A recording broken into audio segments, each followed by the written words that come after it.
বাংলাদেশের ক্রিকেটের সাম্প্রতিক সময়ে কোচের ভূমিকা, বিতর্কিত সিদ্ধান্ত এবং বোর্ডের ভিতরের ক্ষমতার লড়াই নিয়ে চলছে তুমুল আলোচনা। দলের ধারাবাহিক ব্যর্থতার পর ক্রিকেট অপারেশনসের পক্ষ থেকে কিছু গুরুত্বপূর্ণ সিদ্ধান্ত নেওয়া হয়েছে, যা দলের ভবিষ্যৎ পথ চলায় নতুন মোড় এনে দিতে পারে। কোচ সালাউদ্দিনের অপসারণ এবং ক্রিকেট অপারেশনসের ব্যর্থতা। বাংলাদেশের জাতীয় ক্রিকেট দলের senior assistant coach Mohammad Salahuddin, যিনি কোচ অব দ্য কোচেস হিসেবে পরিচিত, তাকে জাতীয় দল থেকে অপসারণ করা হচ্ছে। এই সিদ্ধান্ত দ্রুত কার্যকর হবে বলে জানা গেছে। সালাউদ্দিনের বিতর্কিত সিদ্ধান্ত এবং এর ফলে দলের পারফরম্যান্সের নেতিবাচক প্রভাবের কারণে ক্রিকেট অপারেশনসের উপর ব্যাপক চাপ সৃষ্টি হয়েছিল। অভিযোগ উঠেছে ক্রিকেট অপারেশনসের কর্তারা সালাউদ্দিনের লাগাম টানতে বা তার বিতর্কিত সিদ্ধান্তগুলো পরিবর্তন করতে ব্যর্থ হয়েছেন, যার ফলে তাদেরকেও সমালোচনার মুখে পড়তে হয়েছে। ক্রিকেট বিশ্লেষকদের মতে লিটন কুমার দাসের মতো একজন ক্রিকেটার, যিনি গত সিরিজে 103 স্ট্রাইক রেটে মাত্র 34 রান করেছেন, তিনি সালাউদ্দিনের পক্ষে ব্যাট ধরে বলেছেন, কোচরা তো আর এমন কেউ না যে মাঠে গিয়ে খেলে দিবে, তারা পরিকল্পনা দিতে পারে, খেলতে হবে আমাদেরকে। লিটনের এই মন্তব্য সালাউদ্দিনকে রক্ষা করার চেষ্টা হিসেবে দেখা হচ্ছে। এমনকি শামীম হোসেন পাটোয়ারিকে গ্লোবাল মিডিয়ায় প্রকাশ্যে সমালোচনা করে এবং তাকে দায়িত্বজ্ঞানহীন ক্রিকেট খেলার জন্য অভিযুক্ত করে লিটন সালাউদ্দিনকে রক্ষা করার চেষ্টা করেছেন, অথচ একই ড্রেসিং রুমে খেলা শামীমকে জনসম্মুখে ডিফেন্ড না করে নিজের কোচকে সমর্থন দেওয়াটা অনেকের কাছে অপ্রত্যাশিত ঠেকেছে। আগেও ইমরুল কায়েসকে কোনো কারণ ছাড়াই বাদ দেওয়ার জন্য সালাউদ্দিনের দিকে অভিযোগের আঙুল উঠেছিল।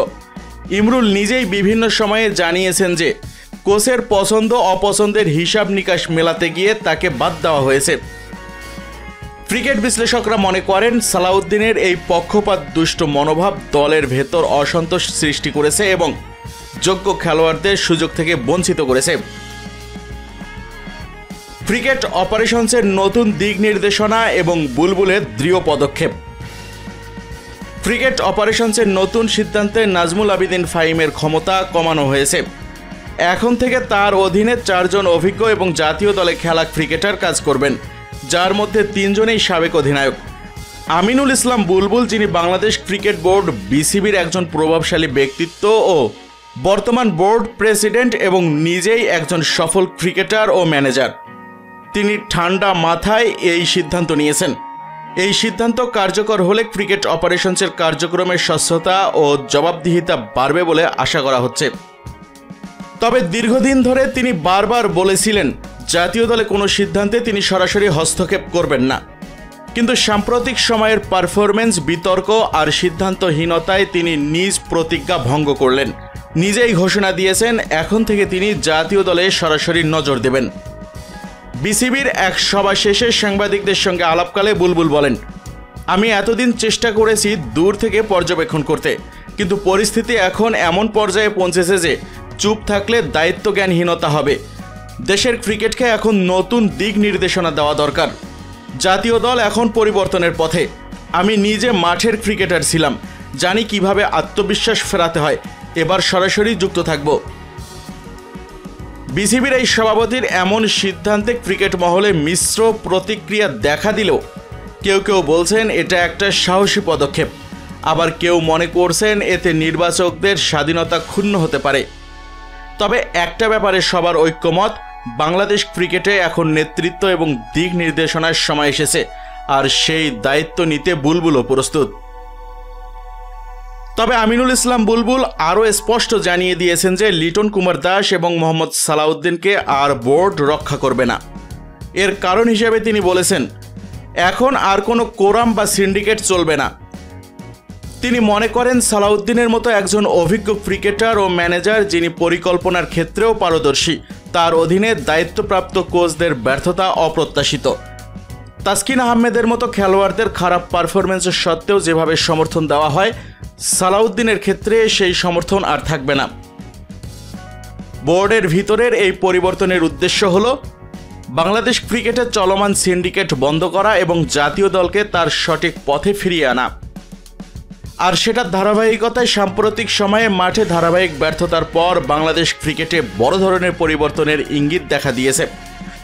ওয়েস্ট ইন্ডিজের বিপক্ষে লজ্জাজনক হোয়াইট ওয়াশ দেশের ক্রিকেট অঙ্গনে তোলপাড় সৃষ্টি করেছে। এই পরিস্থিতিতে জাতীয় দলে সাব্বির রহমান রুম্মনের প্রত্যাবর্তন নিয়ে নতুন আলোচনা শুরু হয়েছে। সাব্বির রহমানের জাতীয় দলে ফেরার সম্ভাবনা। নাম প্রকাশে অনিচ্ছুক বিসিবির একটি নির্ভরযোগ্য সূত্রের খবর, জাতীয় দলের টি-20 সেটআপে অভিজ্ঞ ব্যাটসম্যান সাব্বির রহমান রুম্মনকে ফেরানোর বিষয়ে ইতিবাচক আলোচনা চলছে।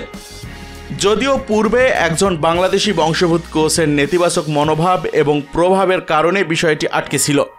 তবে ওয়েস্ট ইন্ডিজের বিরুদ্ধে চরম ব্যাটিং ব্যর্থতা, বিশেষ করে নেপালের মতো দলের বিপক্ষে সিরিজ হারা দলটির কাছে হোয়াইট ওয়াশ হওয়া বর্তমান কাঠামোয় পরিবর্তন আনার প্রয়োজনীয়তা স্পষ্ট করেছে।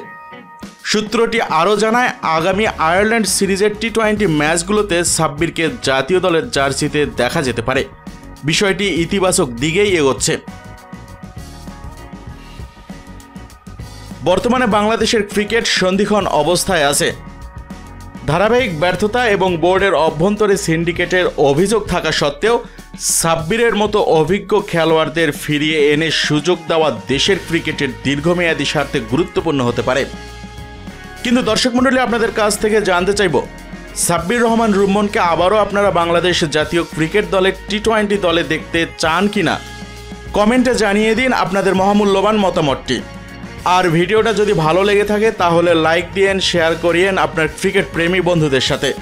আর দয়া করে অবশ্যই সাবস্ক্রাইব করুন মিক্সার ওয়ার্ল্ডে, কারণ এখানেই আপনি পাবেন বাংলাদেশ ক্রিকেটের সবচেয়ে বিশ্লেষণধর্মী আপডেটগুলো। আজ এ পর্যন্তই, দেখা হবে পরের কোনো ভিডিওতে। সে পর্যন্ত সবাই ভালো থাকুন, সুস্থ থাকুন।